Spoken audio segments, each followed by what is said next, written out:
first run on the Ohvale.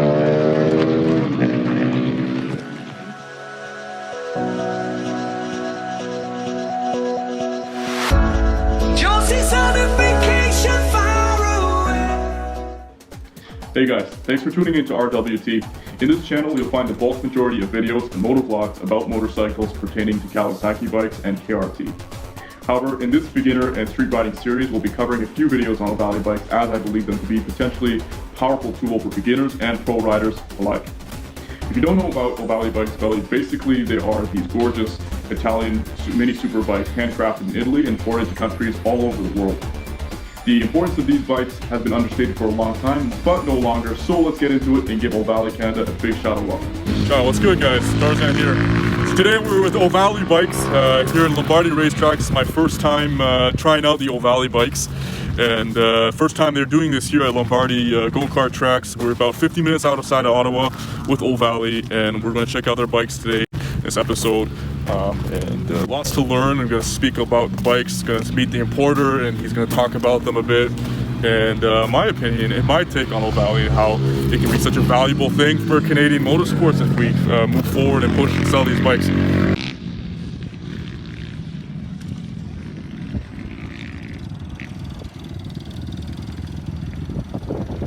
Okay, so that's it. The entry level is the 110 automatic, and there is another model, it's the 110 for speed. You step back up to the 160 for speed and the 190 for speed. There is even like a 212, it is limited edition. They produce 30 model a year. The last model for this year it's done, it's sold. So next year we don't know if they're gonna make one. Alright. But yeah, so you can start from something that doesn't have gear, so it's the easiest way to learn now, or for a kid. Or So the gearbox is gearless completely? Yeah, it's automatic. Automatic. So it's like a moped that works. Just full gas, front brake, rear brake. That's it. That's really good. That's very helpful for people learning. Well, if you want to learn, you don't have to concentrate on shifting and everything else, and it's a little bit less delicate too. So if you have a kid, maybe you want that. Exactly. The 110 for speed, it's something that is perfect for indoor and outdoor. If you're thinking to do like a season 3 in any go-kart cart indoor. And cool. After you step up on the 160, for me it's the machine. Because the 190 is a lot of power. So for example, you will not be able to use it 100% indoor, but outdoor on a track like that, oh yeah, it's a lot of fun. Even on bigger go-kart tracks and probably really small classic motorcycle racetrack, you might be able to use it full. If you consider that they go inside it with a 125, so it's kind of the same idea. So which is the entry model then? These ones? That's the entry level. This one right here? Automatic, You got some steel braided brake lines, mini tire warmers. Whatever you see on the bike, that's how it counts.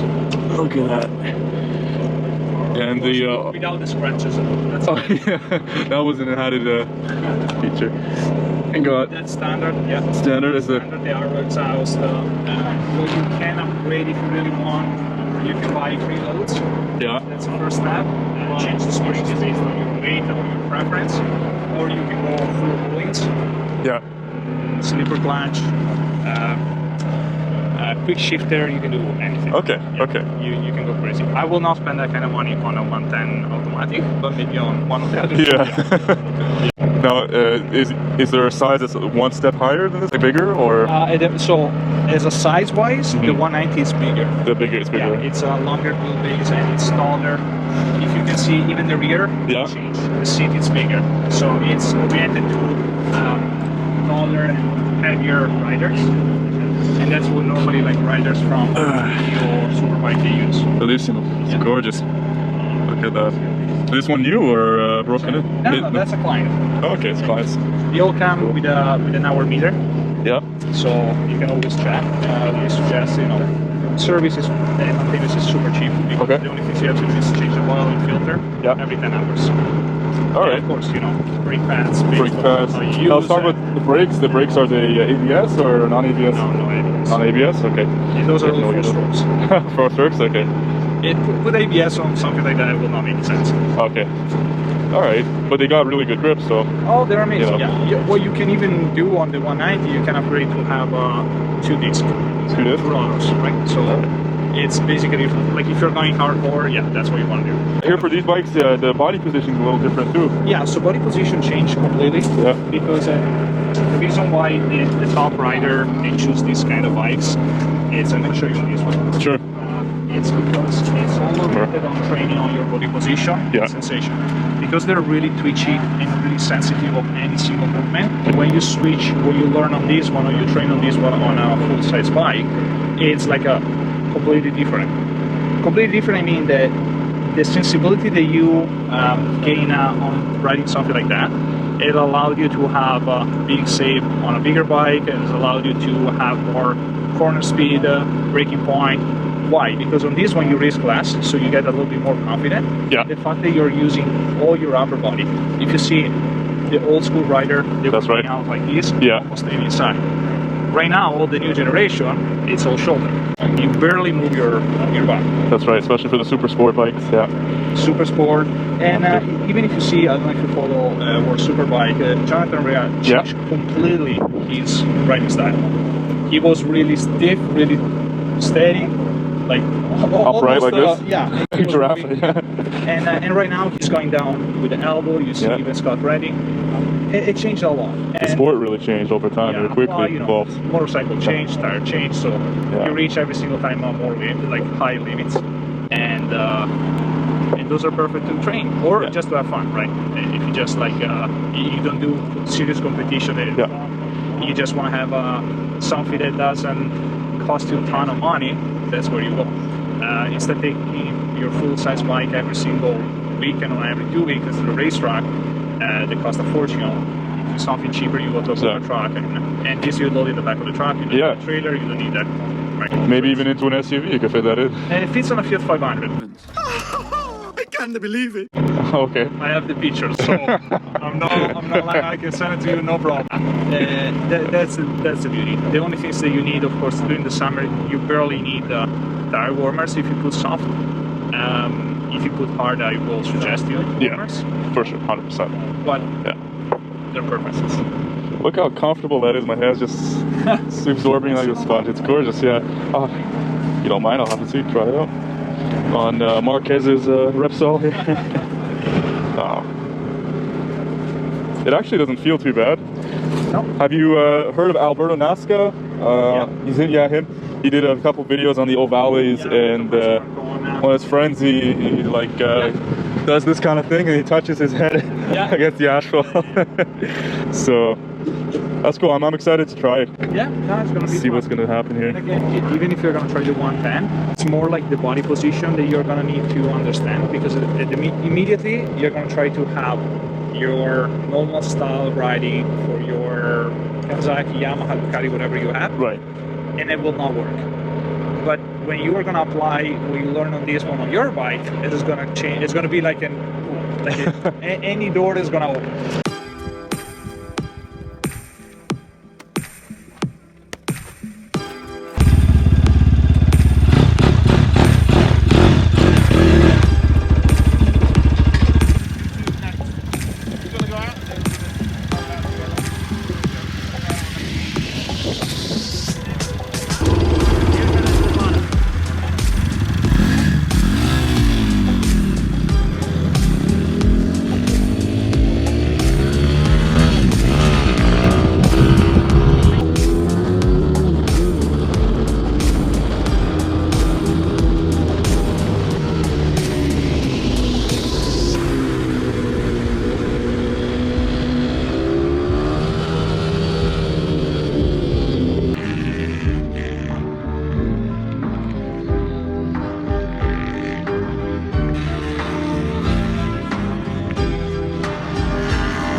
Is it fun? That's a lot of work, yeah, I it's a know, lot of fun. I know.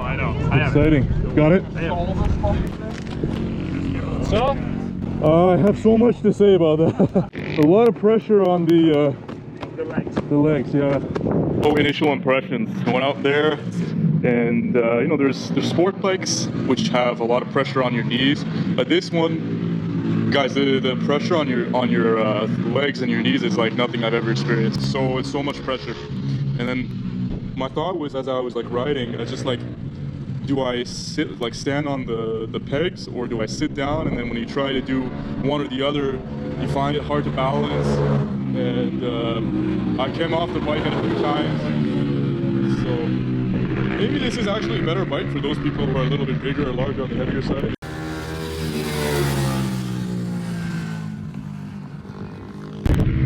These guys seem to be doing well. What'd you boys think of it? That's awesome. You have to get rid of the thought of taking your lower half off the bike to turn. Yeah. The minute I tried to like slide my butt off the seat like I would on my 600, Yeah. the bike got really unstable with it. If you just like stick your leg out and move your shoulders, it's 10 times better. Yeah, I tried riding it like an ordinary bike in one of those turns over there, and just like it's just slid out from underneath me. Like it's weird. Oh, someone crashed. He just crashed. That's what would be nice about it. Yeah, you fall down, you pick it up, you dust yourself off, and you keep going. When you look at it, it's like, oh, it's nothing, you know. And then when you're actually on it, it's a little bit weird. It's intimidating at first, but It's fun. it is fun though. It's definitely safer too than traditional full-out motorcycle. Oh, absolutely. I noticed whenever I was watching you coming through here, don't turn in later. Don't turn in later. I was too far from the apex. No, turn in You were later. turning in and then like Way picking the too bike early. up and then tipping it back. Oh, okay. I was too early. Yeah, turn in like.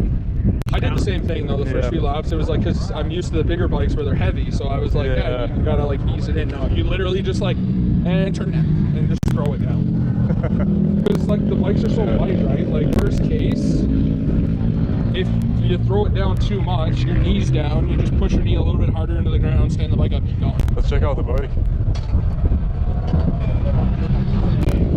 How is she? That's it. You have a hole?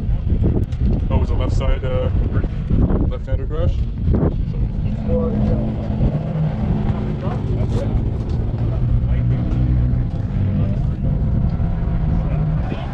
Have you ever broken anything else? I broke a foot peg on the 160, but that's it. The rest I replaced it. But that's the beauty of this bike, right? The shifter's gone. Huh? Where's the shifter? There is no shifter on this one.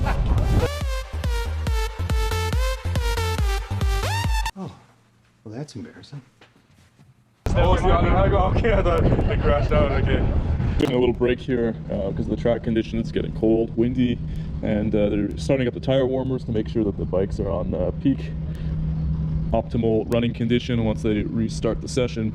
And I'm going back out there because the first time I don't know, I was just getting used to the whole thing. The bike feels very different. You can't ride it like an ordinary bike. Yeah, that's about it. So here we go again, game 7. On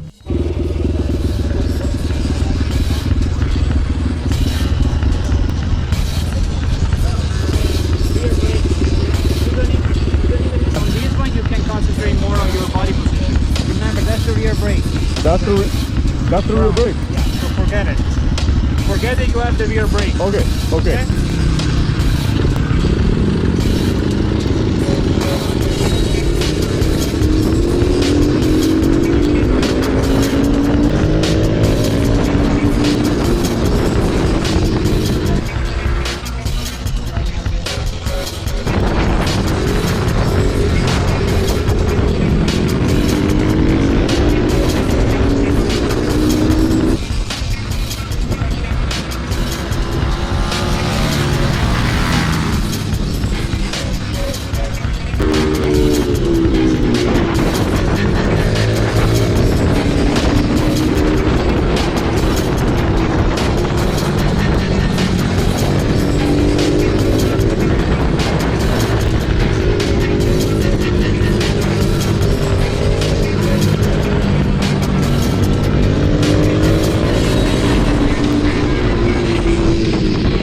How's that? It was really fun. A lot of focus on the body position, like you said. So cool. I know that a lot of people say, "Oh no, I don't want to try the 110 because it's automatic," but you work more on your position. All right, guys. So concluding remarks after that run. First off, I found that the 110 Ohvale was a lot more fun to ride, personally, than the 160, even though the 160 had a lot more power. The 110, I found you could just focus more on body positioning, and with the Ohvales, you just basically have to sit down and do this kind of motion, like almost you're getting really into a video game, and the bike just tips in. But it was a lot of fun. I found that with the 110, on top of the just focusing on the body positioning, you could also it was like more smooth power delivery, and you could focus on throttle control, focus on braking, and just whenever you want to tip it in, you just tip it in whenever you want to go, right? Whereas with the 160 and the 190 Ohvale, you have to focus on shifting gears, which adds more work to it. Thank you for tuning in, guys. Hopefully we'll see you guys again. There's going to be 2 race series for the Ohvale bikes. See if I can tune in for those next season. But until then, ciao.